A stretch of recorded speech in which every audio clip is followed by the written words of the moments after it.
I'm the youngest. That alone should tell you enough. In a family of 5, 2 older brothers, 1 sister, and parents who wear exhaustion like a badge, I've always been the extra hands. Not the smart one, not the funny one, just helpful. When they call, I come running. It's what's expected. No questions. No room to say no. That Saturday, I was on my way to a movie with friends when Mom called. No greeting, just, get to the restaurant. Now. The chef's out. I asked, what happened? He called in sick, she snapped. Then quieter, or maybe he quit. Doesn't matter. Just get here. I hesitated. Just a beat. Enough for guilt to find its usual seat on my shoulder. I turned the car around. The restaurant, our family's pride and prison. A small, cramped place tucked into a suburban strip mall outside Chicago. My grandparents built it from scratch. My parents wear it like a second skin. Walking through the back door, I was hit with the smell of onions, oil, and resentment. Dad didn't even look up when he handed me the order list. 70. Birthday party. Full menu. Just me? He grunted. You've done it before. Not like this. I tied on an apron, tied back my hair, and got to work. Heat pressed in like a wall. I was chopping, stirring, searing, timing every plate like my life depended on it. It always felt like it did. 2 trays of lasagna in, my hands were already cramping. Burns stung along my arms. My shirt stuck to my back with sweat. No one stepped in. Not even for water. Outside the kitchen door, I could hear them laughing, my brothers talking sports, my sister showing off pictures of her new apartment, my mom gushing over someone's new baby. And me? A ghost in the kitchen. As always. It wasn't just tonight. It was every birthday party I helped set up. Every graduation I cooked through. Every holiday I spent behind the counter instead of at the table. They always assumed I'd say yes. Always. My legs shook as I hoisted another pan into the oven. No one noticed. No one cared. Dinner service began. Plates went out. Guests laughed. I peeked through the kitchen door once. Everyone looked so relaxed, so normal. Then it happened. A man stood up, holding a fork like it was a prize. This is incredible. Who made the food? Before I could take a step forward, my dad clapped him on the back. Family recipe, he said with a smug smile. I've been cooking since I was 10. He looked toward the kitchen, caught my eye, and winked. My chest tightened. Then my mother chimed in, raising her glass. At least she's useful in the kitchen. The room laughed. Loudly. My siblings too. I stood behind the door, unseen, untouched, unwanted. I turned away before the burn in my eyes turned to tears. They didn't know I heard.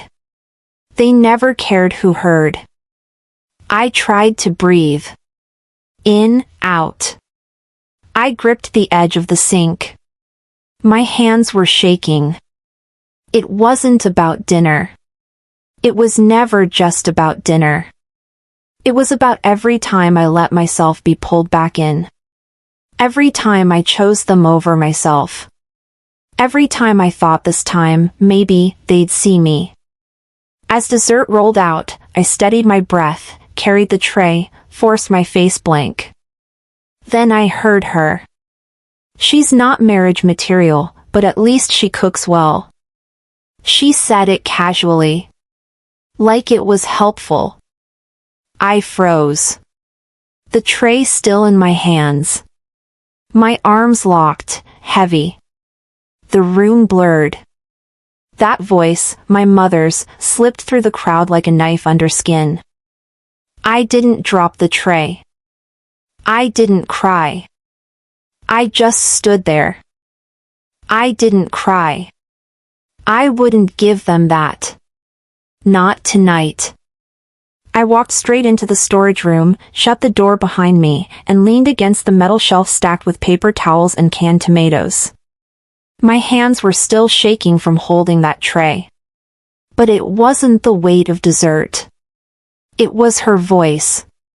Her words. She's not marriage material, but at least she cooks well. I heard them again.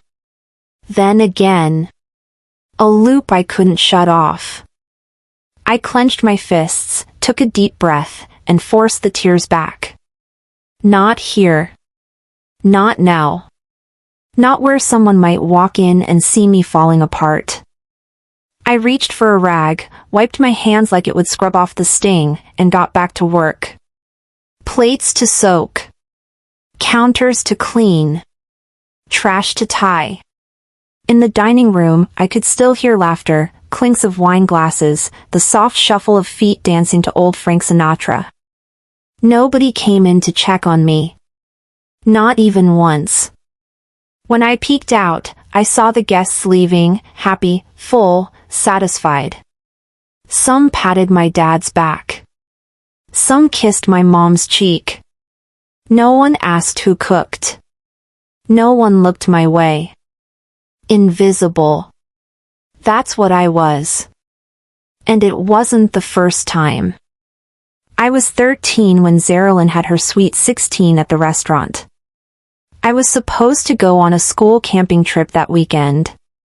I'd packed my sleeping bag, had my flashlight batteries checked twice. Then Mom asked if I'd stay and help instead. Just for this one night, Delara, she said. We need extra hands. I said yes. Of course I did. I chopped vegetables, washed dishes, served appetizers in a too-big apron.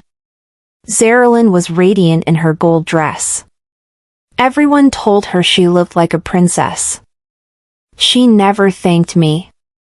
Years later, I overheard her telling someone, Mom pulled off that party like magic. Credit never goes to the quiet ones. That was the night I learned that. And now, standing in this kitchen again, covered in sweat and grease, I saw it clearly. This wasn't about food. This was a pattern.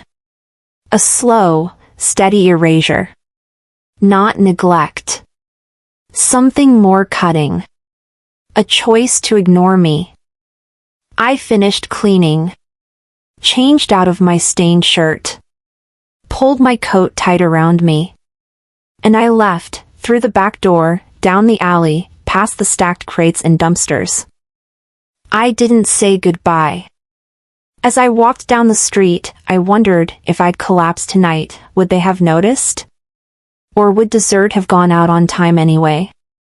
A nurse who once dined here had said something I'll never forget, sometimes the ones who serve the most suffer the quietest. My phone buzzed. A text from Mom. Can you come early tomorrow to restock? That was it. No thank you. No good job. No mention of what I'd done. I stared at the message. My thumb hovered over the screen. And for the first time in my life, I did nothing. Not replying didn't feel weak. It felt clean.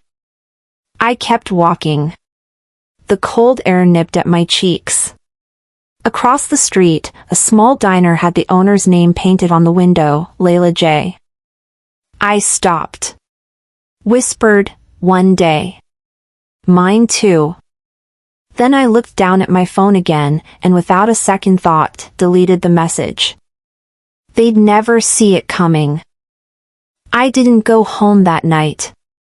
I drove instead, past the flickering streetlights, past cars parked like quiet witnesses, until the house I grew up in stood in the dark. It looked abandoned, but not truly. The memories were still locked inside. Walking up the front steps, I pulled my jacket tight. The sidewalk still bore the faint scars of my chalk drawings from elementary school. The bushes were overgrown now, the porch light long broken. My key clicked in the lock as if I was trespassing into another life. Inside, the house smelled of dust and old dinners. I navigated the hallway by memory, living room, kitchen, stairs down. The basement door, I found it behind a stack of cardboard boxes, my old scouting badge kits, broken lamps, chairs stored for parties none of us hosted anymore. I stepped into the basement. Cold concrete floor. A single bulb swung overhead. My breath fogged the air. This was my secret space once, crayons on the laundry room folding table, flashlights under the stairs, me pretending I would one day be someone visible. I moved boxes. I lifted lids. And there it was, a taped shut, brown box with my name scrawled in my father's print, Delara. I knelt and peeled the tape. Inside were handwritten envelopes, some unopened, others creased and oil-stained, the way napkins get left too long in a kitchen. My heart sank. I recognized my own scrawl, from 5th grade, Daddy, can I cook with you this summer? I want to wear a chef hat too. I opened one, then another. The words I wrote, hoping he'd read. But the pages were blank. Or worse, they'd been used as scrap paper under pots of sauce. I found the journal next. Date after date, kitchen log, March 12th, prep for 50 guests. Dad, Mark Jameson, head chef. Then entries stopped. The next line, inspection citation March 14th, back of house kitchen. And then, nothing. According to family legend, Dad had retired because of a back injury. The pages told a different story, shame. He quit because the kitchen got flagged. He chose invisibility over admitting weakness. A wave of quiet rage rose. I remembered nights I stood at his side, handing him utensils, believing we were a team. Believing the lie that his pride hid behind him. He never asked if I wanted to cook. He assumed I would serve. I whispered, Dad, I was proud of you, even when you didn't ask me to be. The words echoed in that cold room and didn't bounce back. Standing there, I realized something simple and terrifying. My silence in this family was not loyalty, it was allowance. I thought I was helping. I was enabling. I gathered the letters, the journal, the box. I carried them upstairs into the night. In my car, I stared at the stack on the passenger seat. I didn't cry. The engine idled. I adjusted the mirror and thought, this changes everything. I walked into the kitchen that Sunday afternoon aware of the weight in the air. The heat from the ovens felt sharper than usual. My hands carried pans like they held secrets, and I wasn't sure at what point I stopped serving the family business and started shouldering a legacy I never signed up for. They acted oblivious, they smiled at clients, greeted old friends, made jokes with regulars, but the old gate was there, the facade of normality thin and brittle. I scrubbed a pot when I heard my dad and aunt laughing in the prep line. Their voices carried out beyond the door. My dad said in a low tone, I always knew Delara thought she was the star. Funny how she still hangs around. The aunt snorted. Yes, and she still wears that smug look. What's her next move, world domination? My heart pounded. I stepped forward, set the pot down on the counter between them, and said clearly, I'm not a child standing in the corner anymore. Their laughter stopped. The regulars glanced over. I saw the question in their eyes, and I felt the shift. I didn't stay long after that exchange. I walked out through the double doors into the alley and sat in the front seat of my car. The engine idled. My phone lit up with 45 new notifications from the family group chat, messages about Aunt Carol's baby shower, a cousin's promotion celebration, birthday plans. Not one invite for me. My sister Kayla's message caught me. Delara, sweetie, you might want to stop playing martyr and find a man already. I stared at the screen. Felt the sting. Then the clarity. They weren't just forgetting me, they were burying me alive. Later that night, Kayla knocked. I let her in. She held a bottle of wine like a peace offering, but her eyes were sharp. She said softly, "You know how Dad gets. They've been nervous since tonight. I'm saying this for both of us, go and apologize before their big anniversary dinner. Do it quietly, so no one else looks bad." I sat back and watched her. The sister I once called friend twisted into an ambassador of their image. My reply was calm, "Maybe I will come, but not for the reason you think." She went quiet, the wine untouched. I closed my eyes and realized that silence in my family wasn't virtue, it was the floor plan for exploitation. Apologies were currency, and I'd been paying for decades with extra hours and unseen work. Keeping the peace had meant losing myself. I opened my phone, drafted the message, "I'll be there." No emoji. No explanation. Because next week's dinner was no longer about harmony. It was about truth. And as I placed the phone on the table, I heard it, a ping from the calendar app. The reminder blinked, "Anniversary dinner, bring something they'll never forget." I felt the surge of something long dormant, resolve. The banquet hall was too quiet for a room full of celebration. You could hear the forks tapping plates, the glasses clinking like nervous ticks. The chandeliers overhead looked like they belonged in a ballroom, not a rented space downtown. But nothing screamed louder than the smiles, stretched, sharp, artificial. I walked in late. Not too late, just enough to be noticed. The dress I wore hugged me like armor, classic black, clean lines, no sparkle. My heels clicked against the marble floor like a countdown. I caught Kayla's eyes before she could rearrange her expression. Her lips twitched. My parents turned from a photo op with Uncle Don and Aunt Marie, acting surprised. My father even opened his arms slightly, like I hadn't just threatened to write him out of my life 3 days ago. I gave them both a nod. No hugs. No fake affection. Just enough politeness to keep their image intact. I took the seat farthest from the head of the table, next to the coat rack. No one told me to move. No one offered a toast in my direction. Then the microphone screeched to life. My father stood with his glass raised. "Before dessert, I just want to thank Zerilyn for handling the menu tonight. She coordinated everything beautifully, just like her mother taught her." The room applauded. Kayla clapped first, too quickly, like she'd been waiting for the cue. My hands stayed in my lap. I clenched them, nails digging half-moons into my palms. They weren't revising the past. They were burning it. A guest I didn't recognize turned to me and said, "That dress is stunning, dear." Before I could reply, my mother leaned in across the table and said with a too-sweet smile, "She always overdresses. Makes her feel better, I suppose." I excused myself. Near the buffet table, my father was sipping something amber from a glass. I walked up beside him. Quiet. He didn't turn. "This is the last dinner I attend where I'm treated like a stranger," I said. He chuckled. "Still with the dramatics, huh? You've always been emotional." I didn't raise my voice. "If you keep writing me out, I'll write you out." He smirked, took another sip, and said nothing.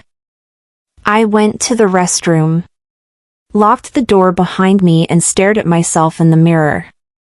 The same face I'd seen after years of burning myself out for them. The same eyes that waited for thank yous that never came. My biggest mistake wasn't cooking. It wasn't staying. It was thinking they'd ever make room for me at their table without being told to. I checked my phone. Midnight email, broker confirmed. Good. I fixed my lipstick, wiped under my eyes even though there was nothing to smudge, and walked back toward the banquet room. They didn't expect a speech from me. But they were going to get one. I took my seat again as the banquet hall lights dimmed slightly. The contrast between the soft glow and the tension in the air stung, like watching a sunset on a broken horizon. Everyone carried on, laughing and eating, as though the warning I'd given days ago was just background noise. My father's laugh rang out loud, his wine glass always full. My mother nodded at old friends. The mood inside me was calm, quiet, like the pause before thunder.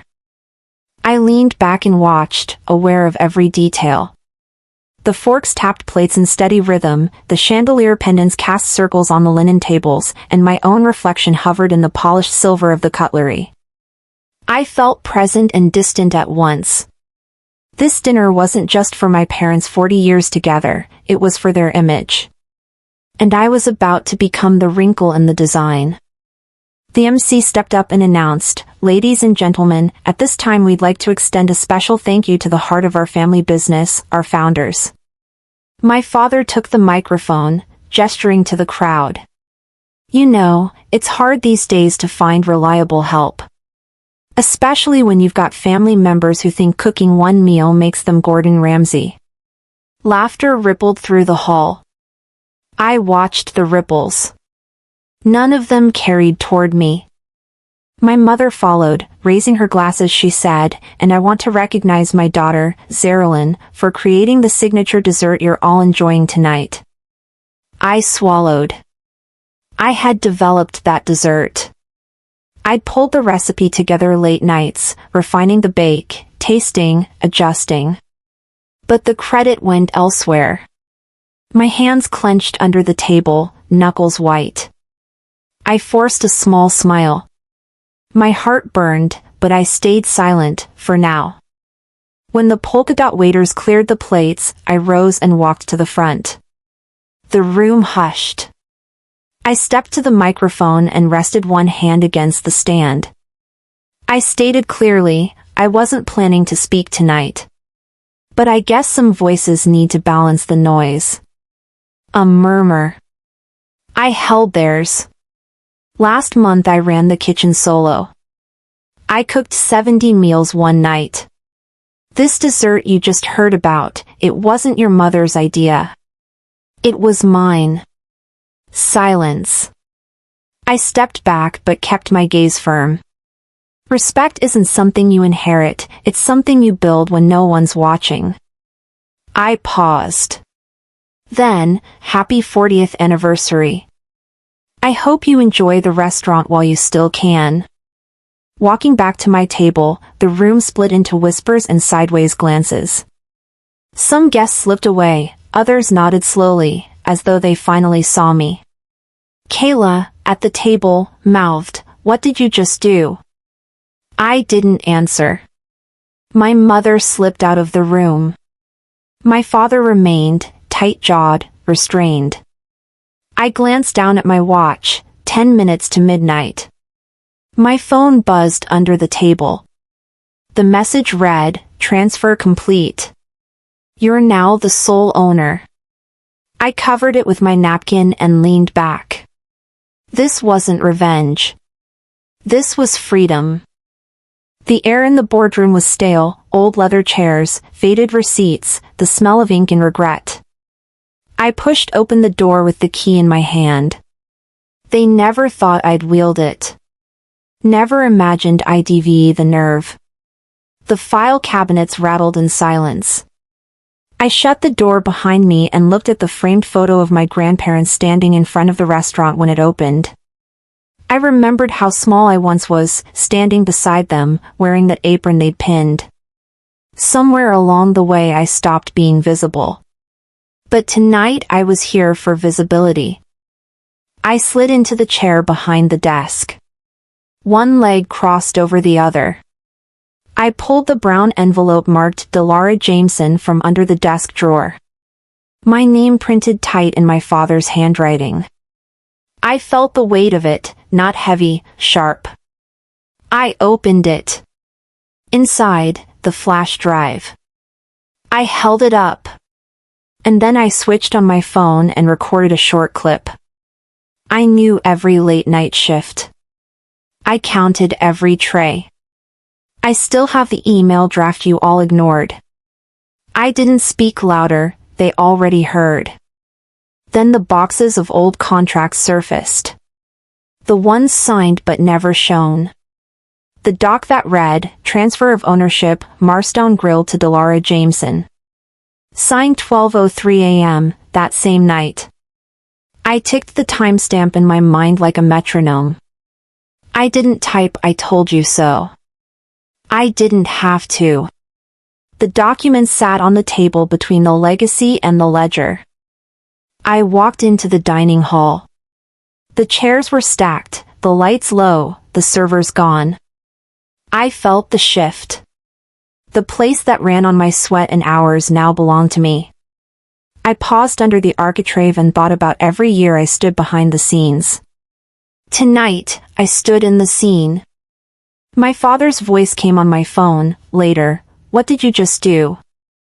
I didn't answer. I replaced his what with a single thought, "I finished what you started but never acknowledged." Back in the car early morning, I drove away from the building I once served.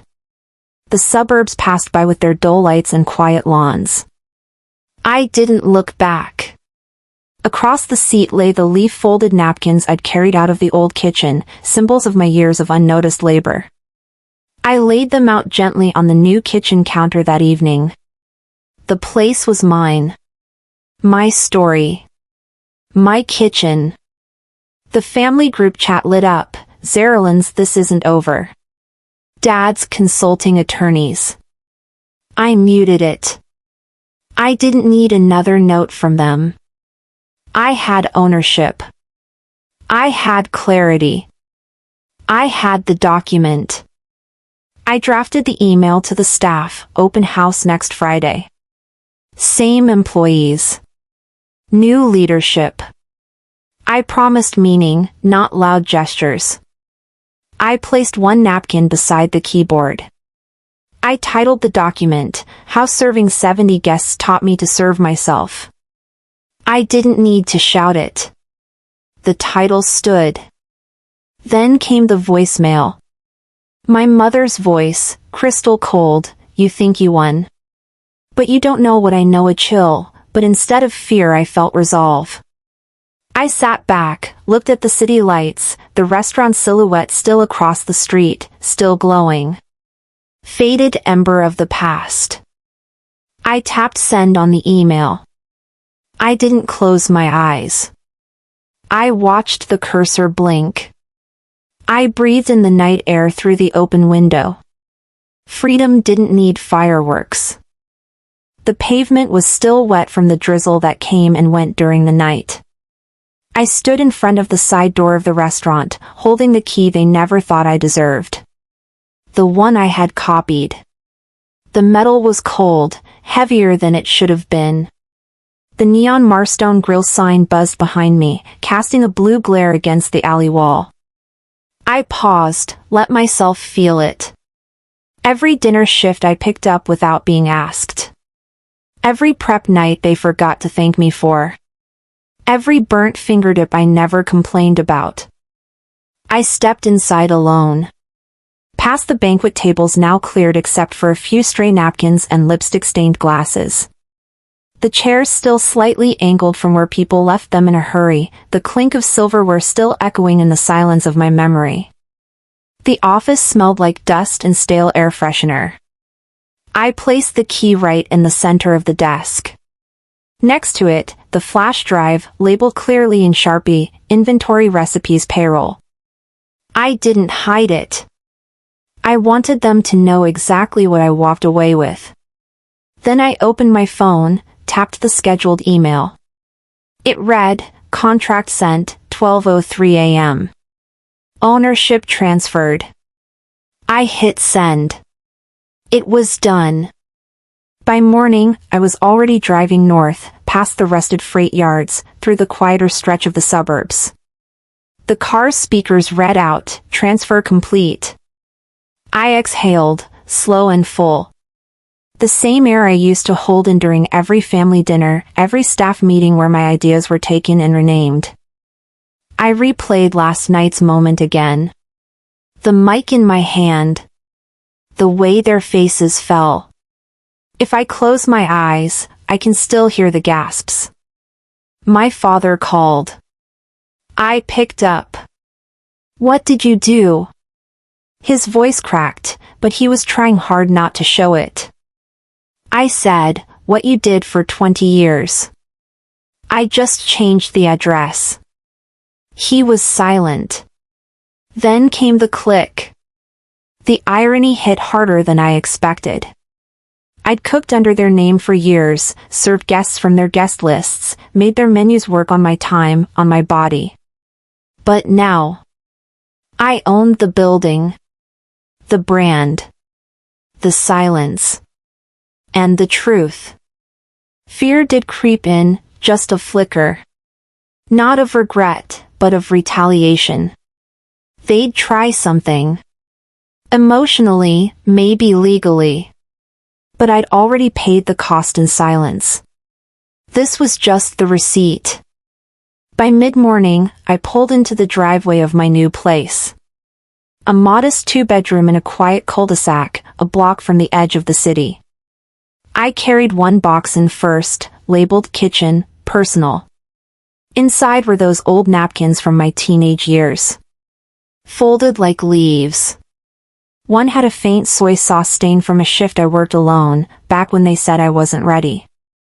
I laid them out on the counter, one by one. It felt almost ceremonial. I didn't cry. But my chest felt heavy and light at the same time. Then my phone buzzed. The family group chat, still unmuted. First came Zerilyn's message, this isn't over. Seconds later, Dad chimed in, we're consulting attorneys. I let the phone slide across the counter. Didn't bother to type anything back. Instead, I made coffee. Sat in the kitchen. No voices, no orders, no buzzing beepers. Just the hum of my new fridge and the quiet tick of the wall clock. A quote popped into my head. Something I'd read on a magnet once, courage isn't the absence of fear, it's acting in spite of it. I whispered it aloud, then said something else, something just for me, tonight, the table is mine. I opened my laptop. Drafted the email to the staff. Let them know the transition was done, that I'd be holding an open house next Friday. Told them they'd all still have jobs, only now under someone who actually worked beside them. Then I started planning the launch menu. Dishes that told my story. That honored the long nights, the greasy aprons, the orders barked in 2 hot kitchens. Each dish signed with my name. On the counter, I placed one of the leaf-folded napkins next to the draft, how serving 70 guests taught me to serve myself. That would be the title. I looked out the window. Across the street, past the moving cars and early joggers, I could see the top of the restaurant's rooftop sign. Still glowing. Still theirs, in their minds. But not anymore. I tapped send. Closed the laptop. Took a deep breath of the morning air. Then the voicemail came in. It was my mother. You think you won, she said, but you don't know what I know. I stood still. The screen shifted. One more message lit up. We filed arbitration. Expect the call. I woke before sunrise. The city outside my window was still half asleep, a soft hum beneath the pink haze of morning. For the first time in years, there wasn't a schedule waiting for me, no demands, no calls, no lists written by someone else. Just quiet. The kind that hums with freedom. I poured a cup of coffee and leaned against the window. Across the street, the old restaurant's sign still glowed faintly, Marstone Grill. It was technically mine now, but in the morning light, it looked like a ghost of everything I had endured. I reached into the moving box beside me and pulled out my old chef's jacket, the one with grease stains and the fading embroidered logo. I folded it slowly, carefully, as if I were tucking away a version of myself that no longer needed defending. "My name isn't invisible anymore," I whispered. The inbox on my phone lit up with messages, staff congratulations, customers sending kind words, even a few journalists asking for comment. I scrolled until one name stopped me, Zerilyn. The message read, "This still doesn't feel right." I stared at it for a long moment, then turned the phone face down. Not everything needed an answer. By mid-morning, I was standing in front of the new sign, Dolores Table, a kitchen reclaimed. The paint was still fresh, the smell of new beginnings faintly mixed with the aroma of garlic and herbs seeping from inside. I pushed the glass door open and walked in. Same ovens. Same tile floors. But this time everything belonged to me, not because of inheritance, but because I earned it. The team was waiting, half old staff, half new. I gathered them near the prep table. "Here's how we'll run this place," I said. "We cook with respect. We credit every idea. And we never forget the hands behind the work." They nodded, quietly. That kind of silence means something real. I unveiled the first dish on the menu, leaf-folded signature lasagna. A tribute to those paper napkins I used to fold as a kid when I dreamed of being seen. When the first guests arrived, I felt the nerves ripple, the same way they did before every big service, only this time, it wasn't fear. It was pride. An older couple, regulars from the old restaurant, stopped by the open kitchen window. The man smiled. "That dish. I knew it was yours all along." Their words filled the space with a kind of applause I hadn't heard before, genuine, spontaneous. A wave of warmth moved through the dining room. And in that moment, I finally felt it, recognition. The kind that doesn't need permission. That afternoon, I sat in the law office of Baines, the attorney who helped me through the transfer. The file on his desk was labeled Ownership Claims Closed.pdf. I scanned the pages until I found it, the signature line, seller, Marston and Vondra Jameson. Buyer, Delara Jameson. It was official. No arbitration. No appeals. No loopholes. I leaned back, letting out a breath I didn't know I'd been holding. I didn't rewrite history, I told him softly.